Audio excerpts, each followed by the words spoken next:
Hello philosophers, today we'll be discussing with you Chapter 2 from our text, Philosophy Made Slightly Less Difficult, as well as J.P. Moreland's article, Truth, Contemporary Philosophy, and the Postmodern Turn. So today we're going to be delving into some metaphysics, some epistemology, some rather deep philosophy. So I recommend that whenever you're delving into deep philosophy, they always have an accompanying hot beverage on hand. I recommend a coffee or tea, ideally something strong and aromatic, to open the senses and to sharpen the mind.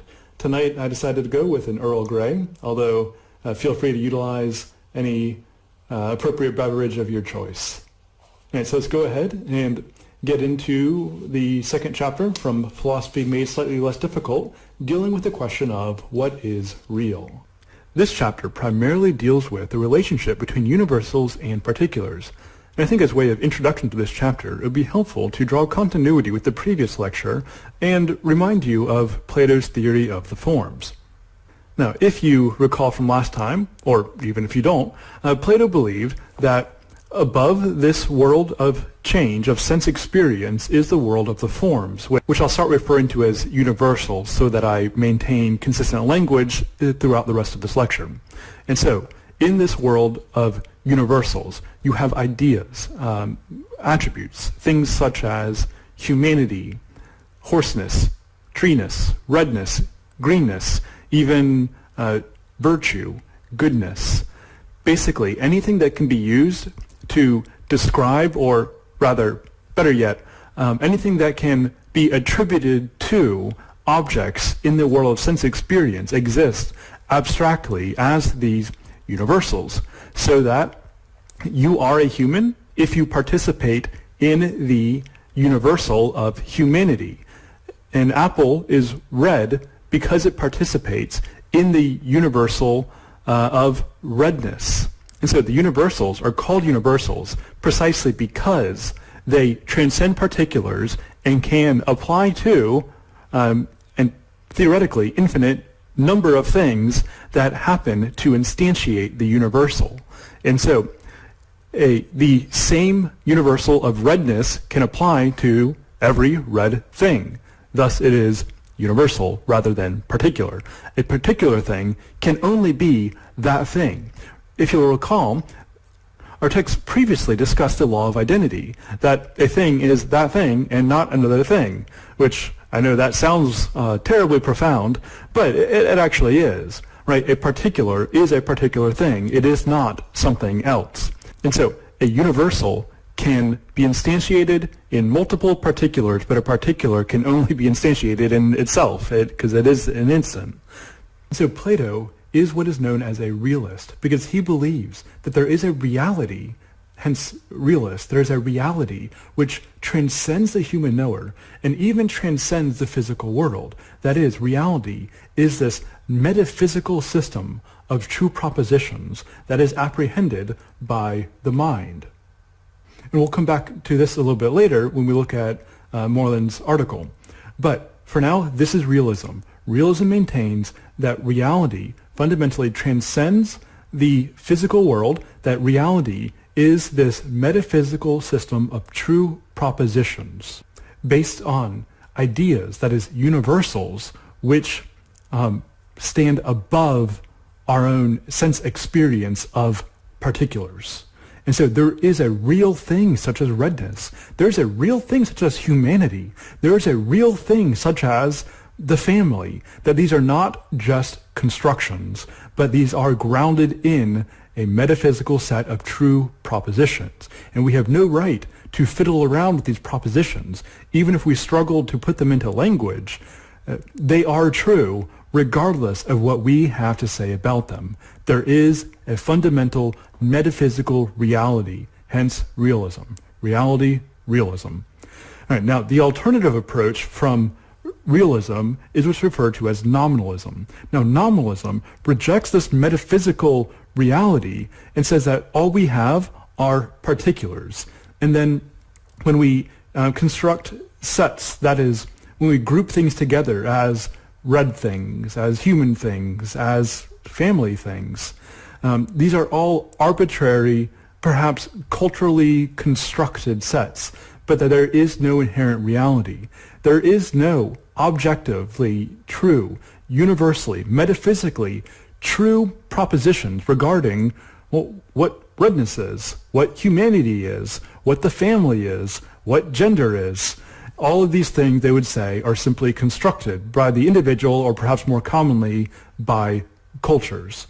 And so, for the nominalists, all we have are the names for things, hence nominalism that deals with naming.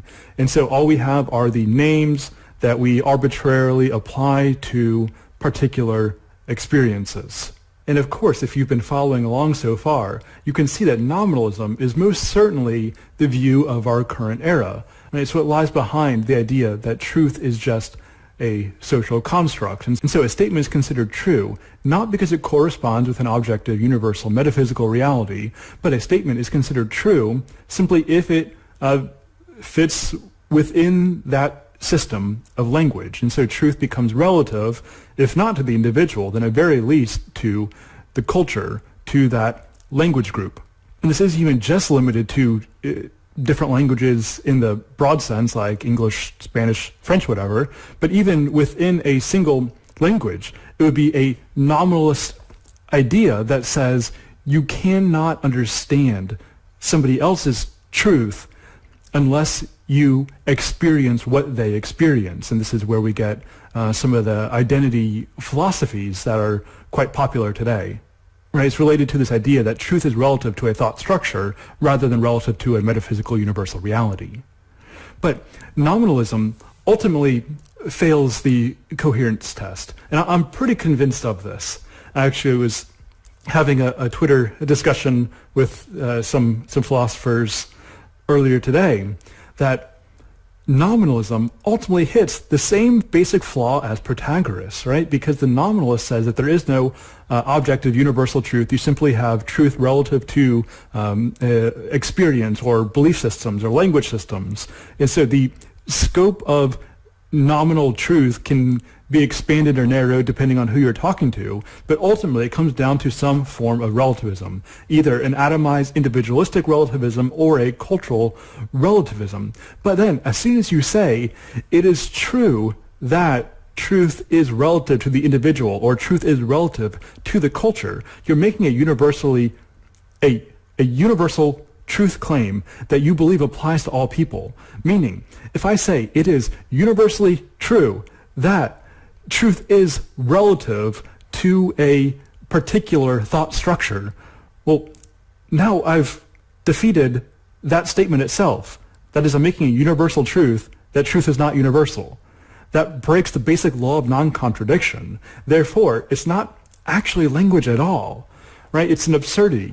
If you have x plus negative x, that equals 0. So too, when you posit a supposed truth claim, and then its opposite, either directly or by implication, you are emptying out the value, the semantic value of your language. Therefore, it's as if you're not actually speaking at all.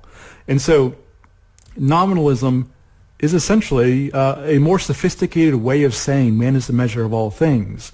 But if it is true that man is the measure of all things, that's not a universally, objectively true statement that man is the measure of all things. Therefore, the statement of such a position fundamentally breaks the law of non-contradiction and results ultimately in a might makes right philosophy, right? In the realm of the not even irrational, but really in the realm of the irrational, it is might that is right.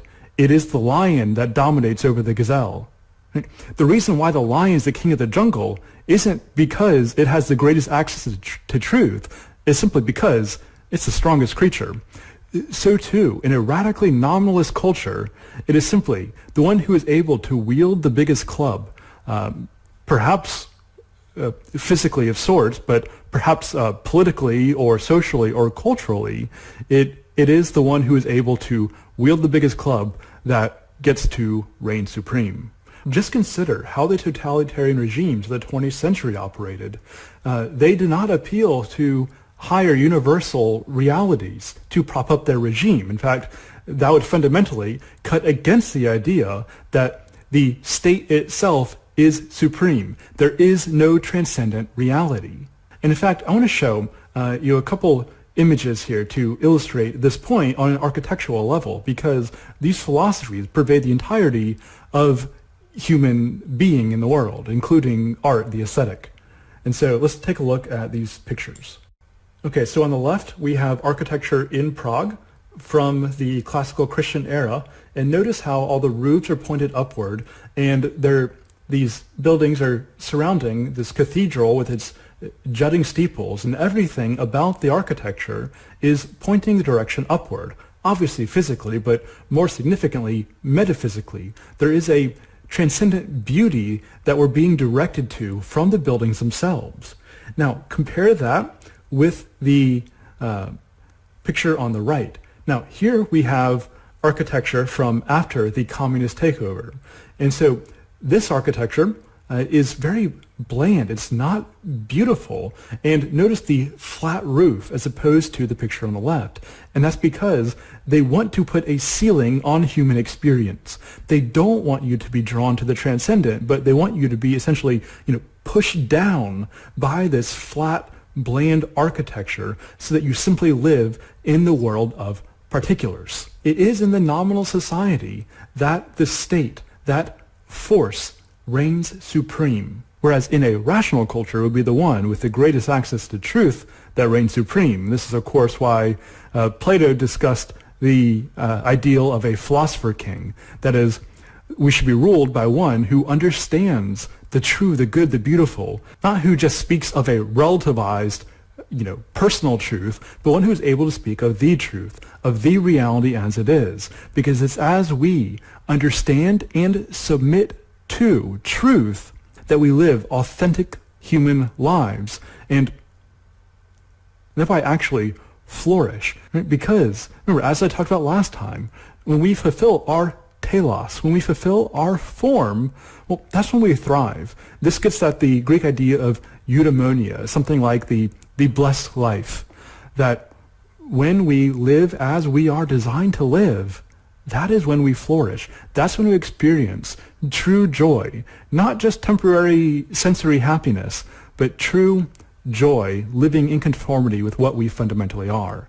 And so these discussions, which may seem really abstract, right? Do universals exist, or do we just have particulars? That might sound really dull. It might sound like an ivory tower discussion, but this is immensely important, and it is immensely practical. The frameworks of realism and nominalism, they deal with truth itself, and they will radically impact the way a society is run. They will radically impact the way that individuals operate. See, even if you've never really thought about these concepts, you're living as if you believe in realism or nominalism. Do you live unto transcendent truths, or do you live, live your truth, as is popular to say? That is, do you live a relativized truth? Do you live as if the only realities are what you experience and what you formulate in your head? Or do you constantly strive for something greater? Are you striving for the transcendent? Are you, as Augustine says, are you finding rest in God, right? You have made us for yourself, and our hearts are restless until they rest in you. Are we resting in the transcendent? Are we resting in God? Or are we, as Kierkegaard would say, being given over to despair by grounding ourselves in this world of change, in this world of particulars, divorced from transcendent being? All right, now let's quickly go over Moreland's article, in which he makes a case for the correspondence theory of truth, which connects well with a realist epistemology and ontology, because the correspondence theory of truth says that a proposition, that is, a truth claim, is true if it corresponds with the fact that it indicates. And a fact is understood as an actual state of affairs in the world. And so proposition is an attempt at describing a state of affairs in the world. And the proposition is true if it actually matches with that fact. And of course, the whole idea of a fact that we want to correspond to, that is an objective reality, of course, is in tune with realism, as we've been discussing. And so for the purposes of this discussion, when Moreland and now when I refer to the postmodern view, that can, again, for the purpose of this discussion, essentially be synonymously understood as nominalism. All right, so the first postmodern critique of the correspondence theory that he gives us is deals with these metaphysical versus epistemic notions of truth. And so as we've been discussing, the correspondence theory, the realist position is that truth exists independently of the knower. That is, there are actual facts, that is, states of affair in the world that exist, even if no human knows them, right? They simply are. Reality is what it is, regardless of our understanding of reality. Therefore, for the correspondence theory, for the realist epistemology, truth exists beyond us, and then we seek to apprehend truth. Whereas for the postmodern view, for the nominalist view, truth doesn't exist in reality. In essence, reality exists in us, either as individuals or as cultures, as shared identity groups. Reality is in the knower. Therefore, we don't apprehend truth except perhaps as a means of self-discovery and self-manifestation. However, again, as we've discussed several times now, if it is true that truth is sourced in me, then it is not universally true that truth is sourced in me. Therefore, that ultimately is an absurdity. All right, so the next point he brings up is that confusions about epistemic objectivity. And so it's often said that because we all have basic biases that are kind of built into our language and thought structures, it's impossible to objectively apprehend truth. And again, all these points that he brings up are connected, that for the nominalist, for the postmodern, because truth is sourced in particular thought structures, in particular language structures, and we are, of course, biased in certain directions from those thought and language structures, then truth itself cannot be objective, but it is shaped by our biases. Therefore, objectivity is impossible. But then, of course, the realist would respond by saying that, yes, of course, we all have our various biases, and we are inclined to use truth in particular ways to suit those biases, both good or bad, because, of course, a bias, though it can be bad, isn't necessarily bad. We should be biased towards truth over deceit, towards justice over injustice. But regardless, even this whole biases question aside, that doesn't matter regarding rational objectivity. That is, because a statement is true because it matches reality, or rather a proposition is true because it matches reality, that even if we have our biases, those biases do not impact reality itself, which is apprehended rationally. And logic doesn't care who you are. It simply is a structure of reality. Therefore, regardless of who you are as a person, reality is what it is, and as we use reason, we can objectively know truth, even if our use of that truth is subjective. Okay, the next point he brings up is a rejection of foundationalism, and so the realist says that there are certain truths that we don't reason to, but rather that we reason from.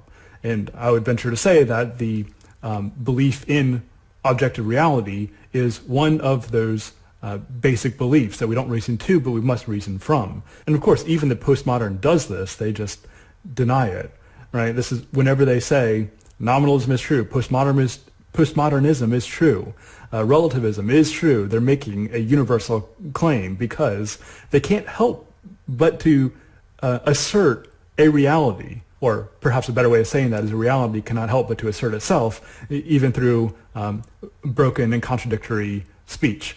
But the postmoderns, they deny that we have any foundation to stand on. Everything is essentially arbitrary and subjective, and we've already covered this quite a bit, and so let me just jump on to the next point, confusions about the identity of the truth bearer. So yet again, the postmoderns will say that language itself is the bearer of truth, and the language is arbitrary and constructed by cultures. Therefore, truth is contained within these thought and language systems, whereas the realist, the correspondence theorist will say that the truth bearer is actually the proposition itself, which bears truth in as much as it reflects the fact.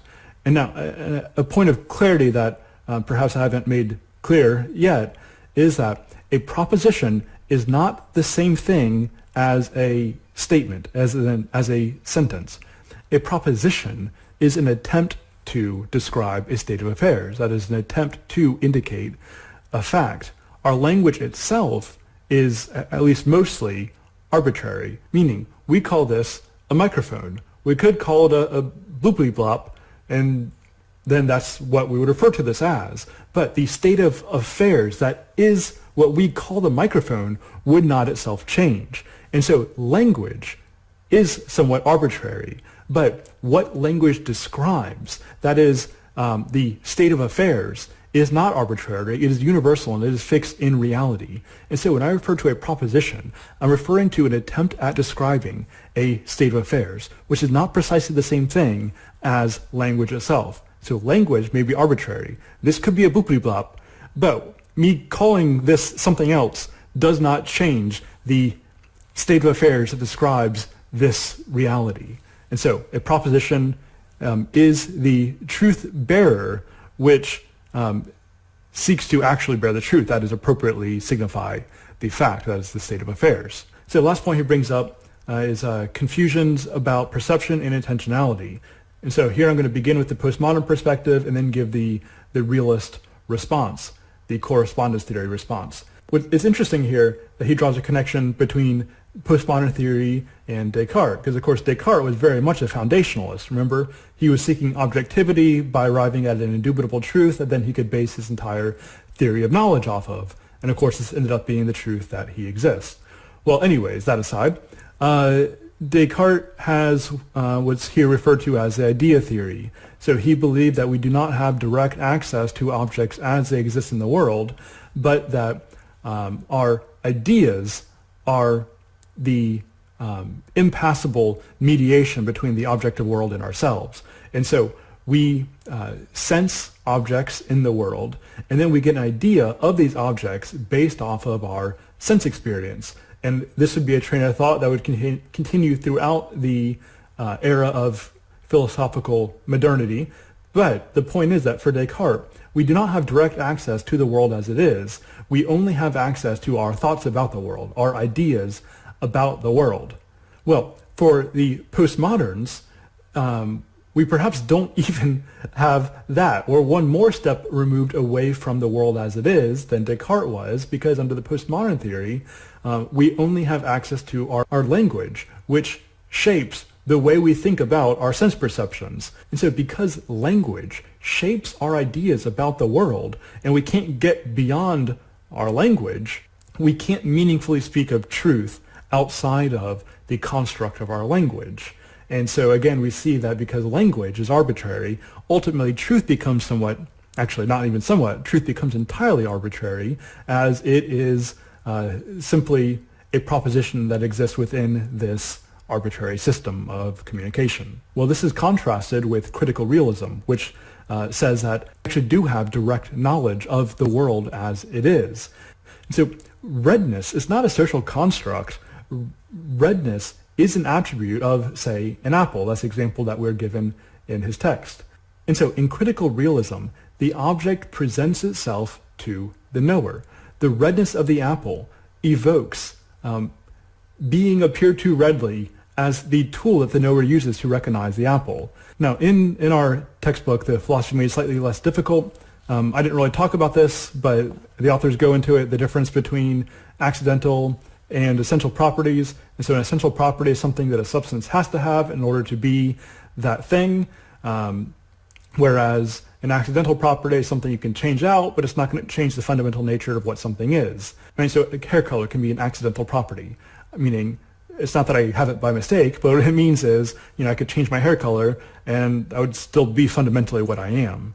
And so in critical realism, what we say is that a substance actually has these accidental properties, and that when we perceive these properties, we sense them. We become cognizant of them, at least subconsciously, if not consciously. And so the redness of the apple evokes being appeared to readily as a tool that we then use to discern that it is indeed an apple. Because although an accidental property can be kind of taken away or swapped out, it is primarily by accidental properties that we come to understand something's substance. Right? So consider a loaf of bread. Right? You could change the taste, you could change the texture, you could change what it looks like, what it smells like. All of these would be accidental properties. And so even though you could change them out and still have the substance of a bread, nonetheless, it is the accidental properties that reveal the substance. That is, when you recognize a set of accidental properties, you recognize that these are all possible properties of what we know to be bread. Therefore, even though accidental properties are not essential to the substance, it is primarily by accidental properties that we come to understand what the substance is. So too, the redness of the apple is a tool that we use to recognize that this is an apple. And so the being red is not a social construct. That the apple being red is a fact. It is a fact. It is a state of affairs in the world that then we sense. And so the redness, the accidental property, becomes a tool for understanding what the substance is. And based off my understanding, this is pretty widely accepted in the psychological and neurological arenas. Even the postmodern philosophers get a little strange about this. I hope that through this conversation, through this lecture, you've seen why philosophy matters a great deal concerning how we approach truth, how we live, how we communicate with one another, and how societies should be oriented. Right? Should we be oriented around the true, the good, and the beautiful? Should we aspire to transcendent, eternal, stable realities, or do we just fight from our atomized, individual, isolated identities and linguistic structures? So may we live in accord with reality. May we live in accord with the reality of what it means to be human, namely to bear the image of God, and may that be reflected in our speech and in the manner in which we live. Go in wisdom.